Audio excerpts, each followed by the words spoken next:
Hey guys, MCU Collector here with another figure review. Next up is the Hasbro Marvel Legends series, the Retro Spider-Man Wave of 2024, not 2023, even though I have it in 2023. It is a 2024 based wave. Here we have the Jack-O-Lantern figure. Before we get into it, I got mine from Figure Grail. Make sure to follow him on Instagram. He does have a website, figuregrail.com.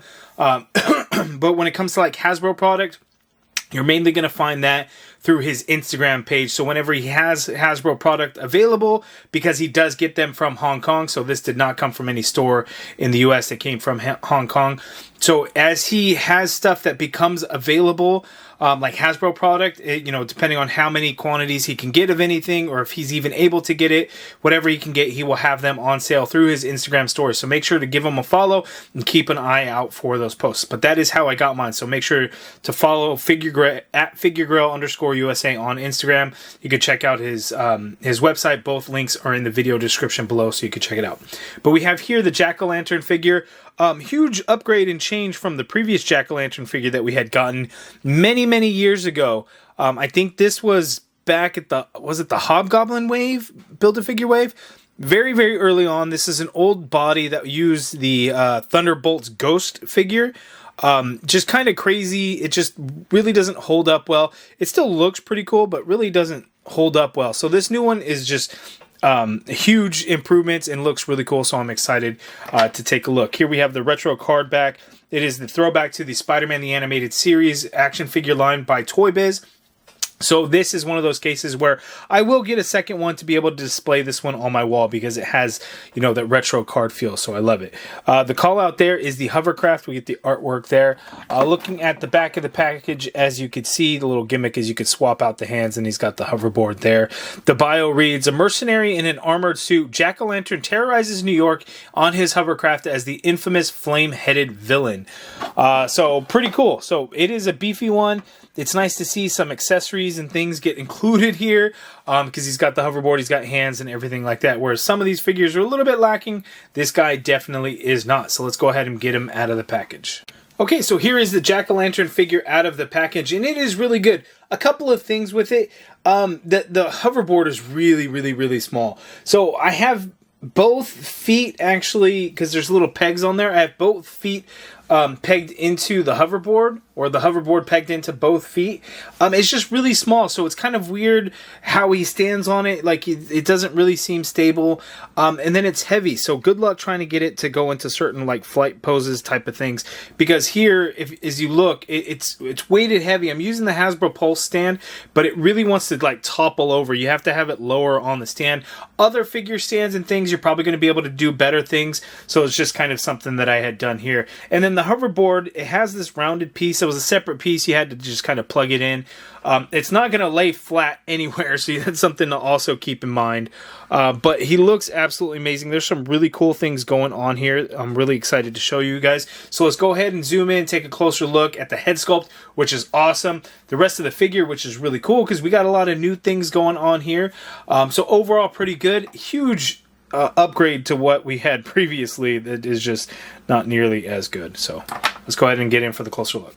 Okay, so here is the close look at the Jack-O-Lantern head sculpt. And this thing is mostly flame. As you can see, it's done in translucent orangish red color in there. But man, just looks absolutely fantastic. Really like the way it came out looking. We get nice yellow in there for the eyes and the mouth, and it looks like it's kind of has this layered look. So I think if anything, this pumpkin portion is probably a separate piece. Then you have that yellow in there. Just looks really good. I like the way it comes out looking. You even have the stem to the pumpkin head. The head does pop off, and as you can see, it's mostly translucent plastic in there. You got this scarf piece, which is this nice textured design to it, which really just sits on there.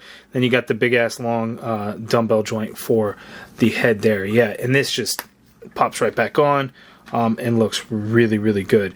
We get this nice like scaling for the torso and to the hip. You do have butterfly joints in there too. I didn't know there was going to be butterfly joints on this guy. It doesn't really go back a whole lot.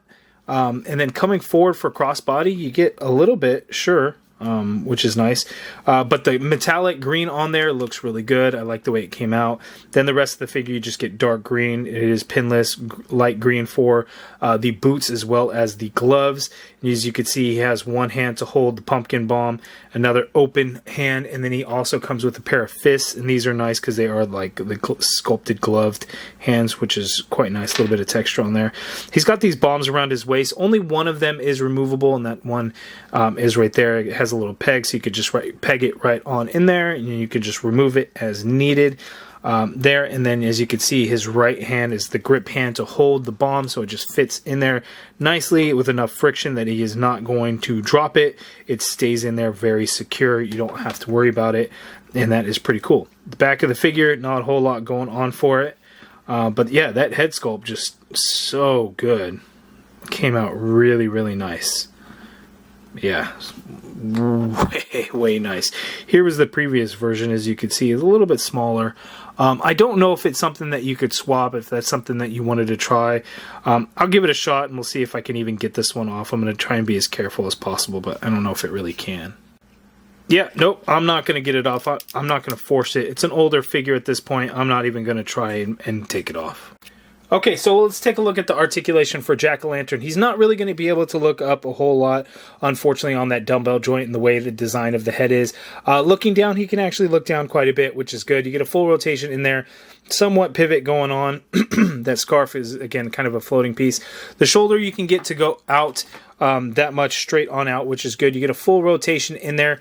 Remember, we do have the butterfly joint, so you can get the arm to go back a little bit, and then coming forward for some crossbody, you can do that there.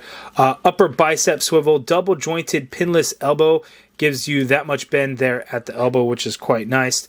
Wrists swivel, and they do hinge, so open hand and grip hand both have standard horizontal hinge, along with the fists, of course. We have an ab crunch on this guy, so with the ab crunch, he can crunch forward that much. So not a huge amount, but going back, you can do a little bit more, but it's a very clean ab crunch. It doesn't have like a shelf effect where it goes flat or anything like that. It's just unfortunate he just doesn't be able to crunch down all that much. We do have a waist swivel in there. Legs go out that far apart. He can't kick forward that far, which is good. Leg doesn't really go back. You got upper thigh cut in there. Double jointed pinless knee there, which is quite nice. You got a boot swivel there. Foot hinges all the way down. You get some hinge up, ankle pivot, peg holes at the bottom of the feet. So really good articulation on Jack-o'-lantern. Limited in the ab crunch, but overall pretty good.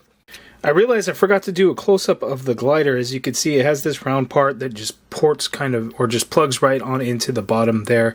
So when you do that, obviously, of course, you can't keep it flat down there, but that finishes off the glider. As you can see, the sculpted detail almost, on the hoverboard, it kind of looks like this fan type of effect. There, as you can see, it has the two pegs. So you could peg one foot in how you want, and then you could always position the other one, whichever way you want, depending on, how you have it in your flight stand and things like that. So you can make it work. But again, he's not going to be able to stand up. If you wanted to do something like that, you could just remove that. And as you can see, it just kind of goes there, and you can kind of stand and balance him on there the best that you can. I had it a second ago, and there, you could do something like that. Okay, so I just kind of got the glider here in this kind of position right here, and this is kind of cool with some of the things you could do. So you don't need to use both pegs for the feet to help kind of get him to stand on there, as you could see, like so. It kind of holds in place, and that makes for a lot of fun. So here is the comparison between the new Jack-o'-lantern and the old one. And this one just is hard to stand up because it's just really thin legs and weird proportions and things like that. Again, I couldn't swap the head because I didn't want to risk breaking this one. But just night and day difference between the two. This was supposed to be more of a modern. This is more of a classic. But even this one is years old at this point. But this new one just blows it out of the water. It's so much better than what we got before. Okay, and so here we have the Renew Your Vow Spider-Man next to the Jack-o'-lantern, so you can see how a standard Spider-Man measures up against Jack-o'-lantern. And Jack-o'-lantern here with the two Spider-Man figures from the wave that I've reviewed so far. We have the Last Stand Spider-Man and, of course, the Scarlet Spider, Ben Reilly. And as you can see, he's obviously taller, but, the Scarlet Spider is a little bit taller than Last Stand Spider-Man, so you can see how they compare there. Villains so far, we still have Hallows Eve to take a look at, but here you can see Tombstone and Jack-o'-lantern. Tombstone's a tall boy. He's almost up to the top of the flame there, which is pretty crazy. So they measure up quite nicely together. And while I got Tombstone here, people were mad I didn't do any comparisons with suited bodies, any of the other suited bodies. So here's your comparison. Here we have the Matt Murdock one, and this is kind of a newer one. There is the old school chameleon suited body, which is similar to this one, but even worse. You know, trying to get to stand. This one's a little bit better, even though it's not that great.